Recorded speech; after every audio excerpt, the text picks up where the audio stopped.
Fight on Family Preston's Paradise here. We got another nasty SEC tackle in the fold at USC. Jah Jarrett is now a Trojan. Just picked him up in the portal a few hours ago. And this is absolutely fantastic, right? Big time 6'6", 338 D lineman. He's got 3 years of eligibility. He's been in the SEC, gone up against those guys.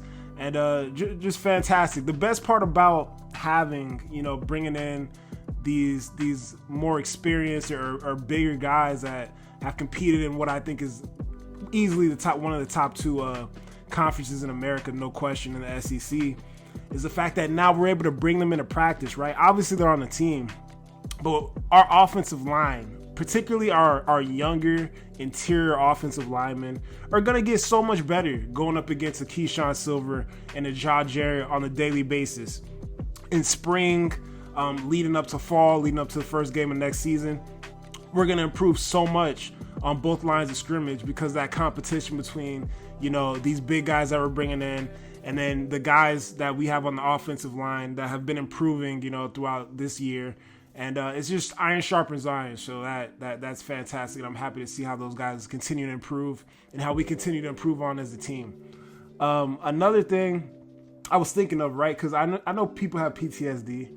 This is not the first, defensive tackle that we brought in from Georgia. And, I truly believe that this staff has communicated that when you step on campus, when you step into this locker room, we're all about team. We're all about success. We're all about winning championships. There's no I in team. There's not, this whole early red shirt and selfishness stuff, quitting on the team stuff is not going to be tolerated here.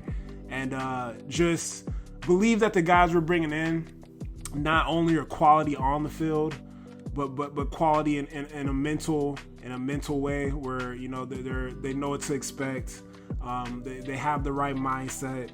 And ultimately, they're team guys. So fantastic to see what Jah Jarrett could do here at USC. And this bowl game is sneaking up on us a little bit. It's definitely sneaking up on me. So I've done a little homework, and I just want to talk about a few things, a few players that I'm gonna have my eyes on come next Friday or just December 27th. Yeah, I believe it's next Friday when the USC Trojans take on Texas A&M. So let's check this out. All right, so one of the most important things for sure for me is Jayden Mava. How Jayden Mava looks against Texas A&M. Looks very good going up against Notre Dame with one of the nation's top defenses. Now, Texas A&M, they have a junior, a senior, and a sophomore. Two of those guys have 3 interceptions, and the other has 2 picks in the DB room. So they got some guys back there that can take it the other way. So we have to just protect the ball. That's the biggest thing I look for from Jayden Mava. Just protect the ball. I know his arm talent. I know everything's going to improve. Him reading the defense is going to improve. So definitely looking for him to get to, second, third progressions and taking care of the ball and just doing what he's continued to do. I thought he's been playing very well. He played 3 games, did pretty well, 2-1 in those games. And excited to see what he could do here against Texas A&M. Something else that's been a bit of a debate in my comment section on this channel is the running back room. Seems like Brian Jackson is kind of ahead in that room, going into this game. Just really seemed like he got more opportunities this season. I saw Marion Peterson did some good stuff this year for sure. I believe he scored a touchdown against Utah State. Has all the talent, has the measurables to be a great back here at USC. But for some reason, it feels like Brian Jackson just got a little bit more opportunities this year as a freshman. So, hey, I hope they both succeed. Yeah, gonna be interested to see, how the carries go. Who gets the most carries, who plays in this game. And then obviously you got Eli Sanders coming in out of the portal out of, New Mexico. So, yeah, it's going to be very interesting to see how this running back room shakes out. Another one, my guy Eric Gentry, linebacker coach Matt Entz is out. So Eric Gentry is coming back from dealing with those concussions. Easily was the best player, you could say. Definitely the best defensive player before he left the team. With the concussions last season and had the red shirt. It's just super unfortunate. Hope EG can stay healthy because, when he's healthy, he's truly a dynamic player on that side of the ball. And that's exactly what we need, man. Somebody that can, stuff runs, play all over the field at the linebacker position and be extremely versatile in this dead and lean scheme. So, just look for him to. I'm just looking at his movement, looking, how his wind is and how he plays, and if he's playing with that same type of passion, which I will expect, but playing with that same type of ability that he had this year before he went out with the injury. One of the most scary, stressful situations on our team, the offensive line, particularly the right side of the offensive line, be it that Mason Murphy is now gone. We've seen Tobias Raymond step in there at that right tackle position, come in, do a great job. I wanted to keep him in there at that right tackle position, but now there's definitely going to be somebody at that right tackle position. Talked about getting a tackle in the portal just to supplement that a little bit or help one of these guys, whoever's in the lead in that room. Might be Tobias Raymond, might be Justin Tanu. Just gonna have to wait and see, but my eyes will definitely be on that. And then the center position, will it be Killian O'Connor, or does Jonah Monheim play in the game? That's the biggest question. If Jonah Monheim's playing in the game, then there's really nothing I can say. I'm just gonna watch Jonah Monheim do what he does. But he's been a very consistent center. I don't even know if there's been any botched snaps or fumbles or anything like that. Just really underrated. Not a lot of people have talked about that this year. I've tried to talk about as much as I could on Twitter and whatnot, but it has done an excellent job. So if he's not in there, I'm gonna be looking at Killian O'Connor and seeing if we're having issues with the center QB exchange. I pray we do not, but I have faith in him that he'll be able to get it done, and he's been around the team a little bit. So yeah, that's gonna be that's the question going into this game with the offensive line. Another one is two of my young defensive favorites, right? Cam Fountain. We already know what Cam Fountain's gonna be. He's flashed big time. He's sacked quarterbacks and got tackles for loss in multiple games this year.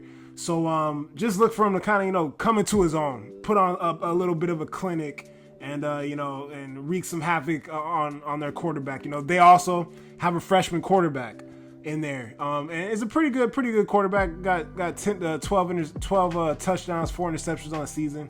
So they got a young quarterback in there. So we'll see how it shakes out, but definitely want to see Cam put on a bit of a clinic.